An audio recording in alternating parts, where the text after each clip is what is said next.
How to assemble the dynamic one or two person sauna. This video describes how to assemble the dynamic sauna sold by Costco. Part number DYN610601 for around $1,000. It supplements the user's guide. Refer to both while assembling the sauna. You are watching a Tom's Tech Notes video. If you like this video, please wait until you are finished watching it, then click my name, Thomas Wallace, to visit my channel page.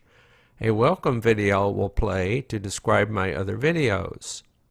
Notes: the user's guide, screws, and other small parts are in an orange box inside the roof panel.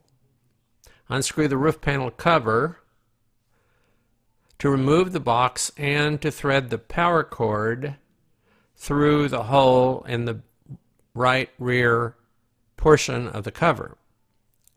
There are a few minor differences between the instructions and the sauna hardware, and some assembly steps are not fully described. Choose screws that are long enough for pieces being attached, and most screw holes are not pre-drilled. When drilling into the back or sides or front panel, drill through one or more boards and then use those boards as a spacer to prevent the drill from drilling through the outside surface. I assembled the sauna alone in 6 hours. Dynamic recommends two-person assembly, and it could be done much faster with two people, especially for attaching the sides to the front. The front is fairly heavy.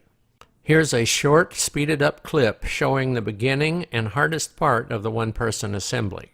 This clip shows why it's better to have two people assembling the sauna. The front is heavy and very hard to hold in position while the right side is lifted to engage the bolts. Stand up the back and right side next to the floor panel. Lean them against something. I used a wall and a storage shelf. The description of the floor panel wasn't real clear. What they meant to say is that there are molding strips on the front and rear edges of the floor panel, and that the distance from the edge to the strip is larger on the front edge than on the back edge. I'm going to say that again. There's a molding strip near the edges, front and back edges. There's less room between the back molding strip and the back edge than there is between the front molding strip and the front edge. There's more space here for the front panel and door. All the sides have a molding strip near the top, and that provides a surface to rest the top panel upon. The rear panel has two emitters, heating panels. It also has 3 buckles on each side on the back edge of the back panel, and those lock over fittings on the back edge of the left and right sides. The sides have 1 heating panel each. Those heating panels on the sides are at the back, and you can also see that there are bolts projecting from the front edge of the 2 sides. That's how you know you have them in the right order. Remember, there are molding strips at the top of all 4 sides to support the roof panel. To begin, you lean the back panel against the wall with the emitter panels facing forward. You place the right side on the floor panel against the ends of the molding strips that go across, so that the edge of the panel is near the edge of the floor panel. The next step is a little tricky, and that front panel is fairly heavy. That's why it's better with two people. What you do is you lift the front panel and set it on the floor panel against that front molding strip. Line up the 2 sides so they're even with the sides of the floor panel. Then, while holding it upright, tilt the right side panel against the front panel edge. And now the tricky part. You have to keep the front panel in position while you lift the right side panel and engage the bolts that project out from the right side panel into sockets that are in the front panel. Lift it up, engage the bolts, set it back down. That's a lot harder to do than it sounds for one person. What you may have to do as you're trying to do that is you may want to put some thin boards under the edge of the right panel to raise it so that the bolts are almost in line with the sockets. Then lift it very slightly, engage all the bolts on the side with their sockets, then push down slightly, but remove the boards you had to place underneath the edge of the panel. You may also find it useful to make a lever out of a board and stick it under the front edge of that right panel to raise it slightly with your foot as you guide the bolts into position. You'll just have to figure it out for yourselves, and it may take you a while. Better to have a neighbor come over and help you.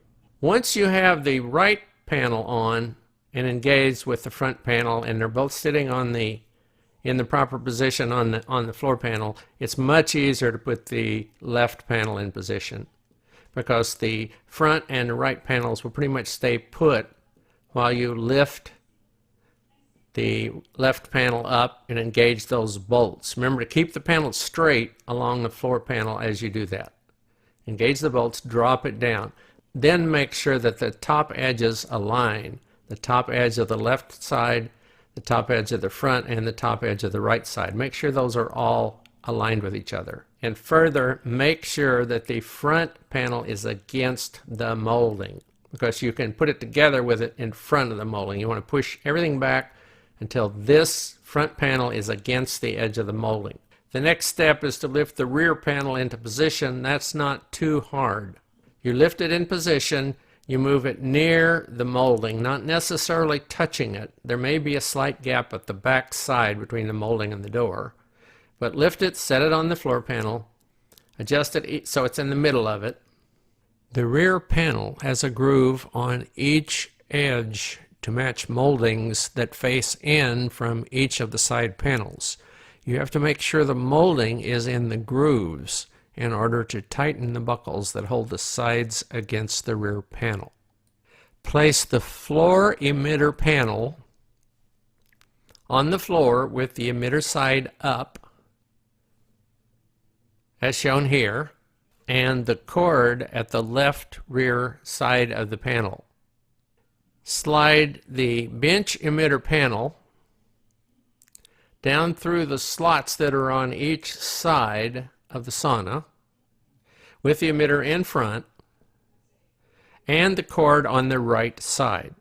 Connect the cords that come through the back of the sauna with the cord from the floor emitter and from the bench emitter. Once those cords are connected, lay the bench in position with the finished side up. There are two pre-drilled screw holes on the back edge of the bench, so you know which way to put the bench. Slide it all the way back. Drill pilot holes through those pre-drilled holes in the bench and secure the bench with the two 2-inch screws. Lift the roof panel into position. It's inside of the top edges of the sides of the sauna. There's a board here that's part of the roof panel. Lift the roof panel into position. The power supply is right here. Make sure it's on the top of the roof panel. You install the roof panel with this cover off, but the power supply is right here on the top of the roof panel. So place it in that position. As you lower the roof panel into the space between the side panels and resting on the molding, make sure that the cords coming up from the sides are going through the notches and aren't getting pinched.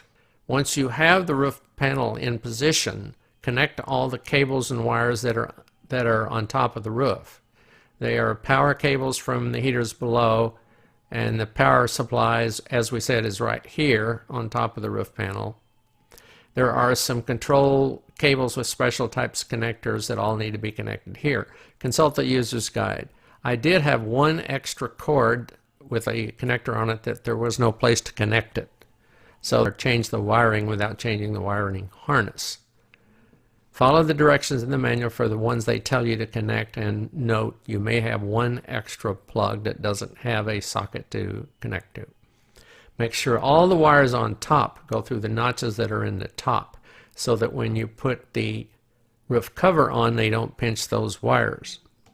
After you have put the roof panel in position and connected the wires, and before you put the cover on it, put 4 of the 2-inch screws through somewhere near the middle of each side of the roof panel into the side panels. When you drill the holes for those screws and use the 2-inch screws, use that spacer board to prevent the drill from going all the way through the outside surface of the sauna. No big deal if you do, but there'd be a hole there that you don't really want. As you move the roof cover into its final position, make sure you have pulled the power cable, the entire power cable, out through that hole that's to pass the power cable. Then lower the cover into position, secure it with the 2 screws it was originally screwed down with before you took them out to take your user's guide out of the roof panel. And again, make sure all the cords on top are in the slots so they aren't pressed on by either the sides of the sauna or by the cover of the roof panel. Final touches: remove the tie holding the door shut. Open the door, remove the 4 protectors that are on the door corners. Install the door handle in the door with the unfinished part of the handle on the inside and the finished part of the handle on the outside. Attach it with screws that go through pre-drilled holes. Once they're tight, insert the plastic hole plugs in the 2 screw holes. Install the header board above the front panel. There are 2 dowels that insert into holes in the front panel. There's a metal brace on top of the header board. Rotate it around so it projects over the edge of the front panel and screw it down with one of the screws that were provided. Remove the plastic film from all metal plates on the wall inside the sauna. Install the magazine rack. I put it on the left side of the sauna and just below the bottom of the bench. That's so if you ever had to remove the bench, it'd be easier to remove it without also having to remove the magazine rack. Support the magazine rack on boards to get it in position, and then drill the holes through the pre-drilled screw holes into the sidewall. Then remove the boards, put the screws in, tighten them up. A wooden towel rack comes with the sauna. You can mount that inside on the sidewall. I would suggest you put it on the wall away from the wall that has the magazine rack on it so that the towel won't hang over the magazines.